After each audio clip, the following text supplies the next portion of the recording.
আসসালামু আলাইকুম বন্ধুরা, আশা করি সবাই সুস্থ আছেন। বন্ধুরা, স্ক্রিনে বর্তমানে আপনারা তেল পরিবহনের একটি সুপার ট্যাঙ্কারের দৃশ্য দেখছেন।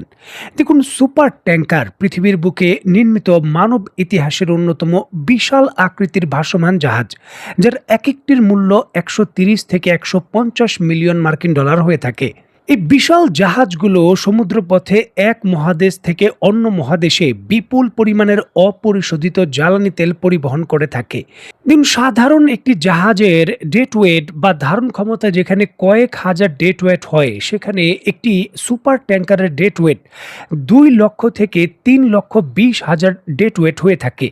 আর এই জন্যই একটি সুপার ট্যাঙ্কার প্রায় ২ মিলিয়ন ব্যারেল বা ২০ লক্ষ ব্যারেল জ্বালানি তেল বহন করতে পারে, যেটা লিটারের হিসাব করলে প্রায় ৩১,৮০,০০,০০০ লিটার। সহজ ভাষায় বললে, একটি সুপার ট্যাঙ্কার যে পরিমাণ জ্বালানি তেল বহন করে, একটি সুপার ট্যাঙ্কারের তেল দিয়ে বাংলাদেশ অন্তত ১৫ দিন চলতে পারবে। দেখুন, একটি সুপার ট্যাঙ্কার ঠিক যেইভাবে এত বিপুল পরিমাণে জ্বালানি তেল পরিবহন করতে পারে, ঠিক একই সঙ্গে একটি সুপার ট্যাঙ্কারকে পরিবেশগত টাইম বোমা বলা হয়। যেহেতু এই জাহাজগুলো ২০ থেকে প্রায় ৪০ লক্ষ ব্যারেল জ্বালানি তেল বহন করে, কোনো কারণে সাগরে এই জাহাজগুলো যদি ডুবে যায় বা হামলার কারণে আক্রান্ত হয়ে বিধ্বস্ত হয়, তাহলে বিশাল পরিমাণে যে অপরিশোধিত জ্বালানি তেল রয়েছে তা সাগরে কিন্তু পড়ে যাবে। আর এরপর পরিবেশগত যে দুর্যোগ তৈরি হবে, এটা বিবেচনা করেই একে পরিবেশগত টাইম বোমা বলা হয়। দেখুন, একটি ট্যাঙ্কার দুর্ঘটনায় যে তেল লিকেজ হয়ে সাগরে পড়ে যায়, বিশেষ করে এই ধরনের সুপার ট্যাঙ্কার পুরোপুরিভাবে সেখান থেকে তেল নিষ্কাশন করা প্রায় অসম্ভব। সমুদ্র থেকে এত তেল সরানো যাবে না। একটি বড় পানির অংশের নিচে ক্ষুদ্র কণা হিসেবে কিন্তু তেলগুলো থেকে যাবে। যদি কোনো কারণে দুর্ঘটনা হয়, যেই এলাকায় এই দুর্ঘটনা ঘটবে সুপার ট্যাঙ্কারের, এর আশেপাশের দেশগুলোর উপকূলীয় এলাকা এবং সেখানে সাগরে যে জলজ প্রাণী রয়েছে তার উপর ৩০ থেকে ৪০ বছর এর প্রভাব বিদ্যমান থাকবে। উদাহরণ হিসেবে ১৯৮৯ সালে অ্যাক্সন ভলদেজ নামে একটি মাঝারি আকারের ট্যাঙ্কার জাহাজ, যেখানে মাত্র ২,৬০,০০০ ব্যারেল তেল নিয়ে আলাস্কার উপকূলে ছড়িয়ে পড়েছিল, সেই ধাক্কা কাটিয়ে উঠতে আমেরিকার অন্তত পরিবেশগত ৩০ বছর সময় লেগেছে।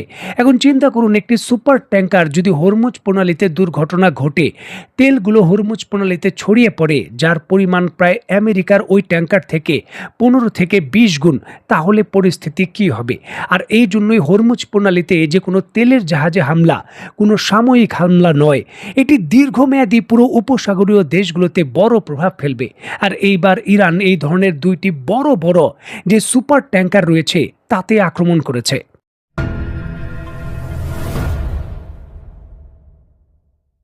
স্ক্রিনে বর্তমানে আপনারা যে ম্যাপটি দেখছেন, সেটি ইরানের পক্ষ থেকে প্রকাশিত হয়েছিল। যে কোনো জাহাজকে হরমুজ প্রণালী পাড়ি দিতে তাদের কাসেম দ্বীপের কাছাকাছি এই ২টি রুট দিয়েই চলাচলের বাধ্যবাধকতা ছিল। তবে সংযুক্ত আরব আমিরাতের ২টি বিশাল যে সুপার ট্যাঙ্কার রয়েছে, সেই নির্দেশনা ইরানের দাবি অনুসারে সেগুলো অমান্য করে ওমানের কাছাকাছি সাগর দিয়ে তারা যেতে চেষ্টা করছিল। আর ইরানের পক্ষ থেকে দাবি করা হচ্ছে যে এই জন্যই তারা সংযুক্ত আরব আমিরাতের যে বিশাল ২টি সুপার ট্যাঙ্কার রয়েছে তাতে সরাসরি মিসাইল হামলা করেছে। আন্তর্জাতিক বড় সংবাদ মাধ্যম আল জাজিরা তাদের রিপোর্টে যেমনটা নিশ্চিত করছে, ইরান তাদের ক্রুজ মিসাইল দিয়ে সরাসরি সংযুক্ত আরব আমিরাতের রাষ্ট্রায়ত্ত মালিকানাধীন এই ২টি সুপার ট্যাঙ্কারে হামলা করেছে। একটি জাহাজের নাম হলো মমবাসা। এটি সংযুক্ত আরব আমিরাতের একটি সুপার ট্যাঙ্কার। মূলত এই জাহাজটিতে ক্ষেপণাস্ত্রের আঘাতে সব থেকে বেশি ক্ষতি হয়েছে। আর দ্বিতীয় জাহাজটির নাম হলো আল বাহিয়া। এটি সংযুক্ত আরব আমিরাতের অপর একটি বড় জ্বালানি পরিবাহী ট্যাঙ্কার জাহাজ। সংবাদ মাধ্যমগুলো যেমনটা তথ্য দিচ্ছে, এই হামলার ফলে ২টি জাহাজে মারাত্মকভাবে আগুন ধরে যায় এবং জাহাজ ২টি বর্তমানে সাগরে বিকল অবস্থায় পড়ে রয়েছে। হতাহতের ঘটনা বা ক্ষয়ক্ষতির সম্পর্কে যেমনটা জানা যাচ্ছে, প্রথম যে জাহাজটি রয়েছে মমবাসা, সেই ট্যাঙ্কারে থাকা একজন ভারতীয় ক্রু নিহত হয়েছেন এই হামলায়, এবং হামলায় মোট ৮ জন ক্রু সদস্য আহত হয়েছেন, যাদের মধ্যে ৪ জনের অবস্থা আশঙ্কাজনক। ইরানের পক্ষ থেকে সংযুক্ত আরব আমিরাতের এই সুপার ট্যাঙ্কারে হামলার ঘটনা খুব একটা আগের নয়, কিছু সময় আগেই হয়েছে, যার জন্য কিন্তু এখনো পূর্ণাঙ্গ ক্ষয়ক্ষতির তথ্যগুলো আসেনি। তবে যেমনটা জানা যাচ্ছে, আপাতত ৮ জন ক্রু যে আহত হয়েছেন, এই আহতদের মধ্যে ৬ জন হলেন ভারতীয় নাগরিক আর বাকি ২ জন হলো ইউক্রেনের নাগরিক। দেখুন, হামলার যে স্ট্র্যাটেজিক বিষয়গুলো রয়েছে সেখান থেকে জানা যায় ক্রুজ মিসাইলটি সরাসরি আঘাতে জাহাজের ভেতরের কাঠামো এবং ইঞ্জিন রুমের কাছাকাছি ব্যাপক ক্ষতি হয়। তবে ক্রু এবং উদ্ধারকারী দল কয়েক ঘন্টার চেষ্টায় আগুন নিয়ন্ত্রণে আনতে সক্ষম হয়েছে। কোনো ধরনের বড় তেলের বিপর্যয় বা বিস্ফোরণ এড়ানো গেছে। যেই সমুদ্রের ভেতর যেই তেলের কারণে পরিবেশগত যে ক্ষতির বিষয়টা, সেটা আপাতত এড়ানো গেছে। তবে জাহাজগুলো বিকল অবস্থায় সাগরে ভাসমান।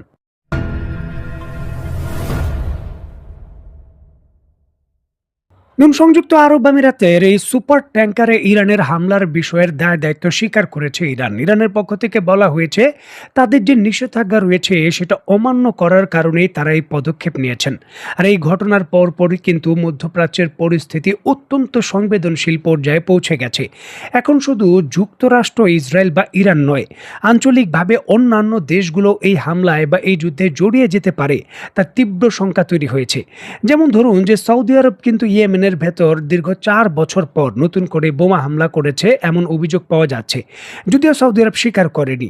আর এই ক্ষেত্রে সংযুক্ত আরব আমিরাতের জাহাজে নতুন করে ইরানের এই হামলা, বিশেষ করে সুপার ট্যাঙ্কারে হামলা, এই দেশটিকে সরাসরি এখানে যুক্ত হওয়া বা ইরানের বিরুদ্ধে কোনো সামরিক প্রতিক্রিয়া দেখানোর বিষয়ে সরাসরি তাদের প্রভাবিত করতে পারে, যেটা সরাসরি তারা তাদের স্টেটমেন্টও বলেছে। সংযুক্ত আরব আমিরাত স্পষ্টভাবেই জানিয়ে দিয়েছে তারা এই হামলার বিরুদ্ধে পাল্টা ব্যবস্থা নেওয়ার পূর্ণ অধিকার রাখে। সংযুক্ত আরব আমিরাতের প্রতিরক্ষা মন্ত্রণালয়ের থেকে যে বিবৃতি দেওয়া হয়েছে সেটা অনেকটা এরকম: এই বিপজ্জনক উত্তেজনা বৃদ্ধির বিরুদ্ধে পাল্টা জবাব দেওয়া এবং তাদের ভূখণ্ড, নাগরিক এবং বাসিন্দাদের সুরক্ষায় প্রয়োজনীয় সব ধরনের ব্যবস্থা নেওয়ার পূর্ণ অধিকার আরব আমিরাতের রয়েছে। আমরা আমাদের সার্বভৌমত্ব এবং জাতীয় স্বার্থ রক্ষায় কোনোভাবেই আপোস করব না। এই ঘটনার পরপরই সংযুক্ত আরব আমিরাত তাদের সশস্ত্র বাহিনীকে সর্বোচ্চ সতর্ক অবস্থা এবং প্রস্তুতিমূলক অবস্থানে রেখেছে। যে ধরনের ভবিষ্যৎ হুমকি বা আগ্রাসন তাৎক্ষণিকভাবে মোকাবেলার জন্য তারা প্রস্তুত।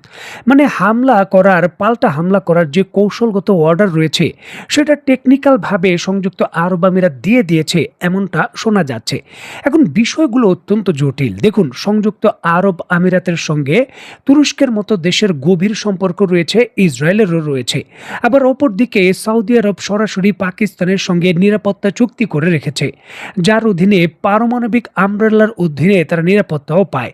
পাকিস্তান তাদের JF-17 থান্ডার যুদ্ধ বিমান এবং তাদের সেনা সদস্য অলরেডি সৌদি আরবে মোতায়েন করে রেখেছে এবং যেগুলো টহল দিচ্ছে।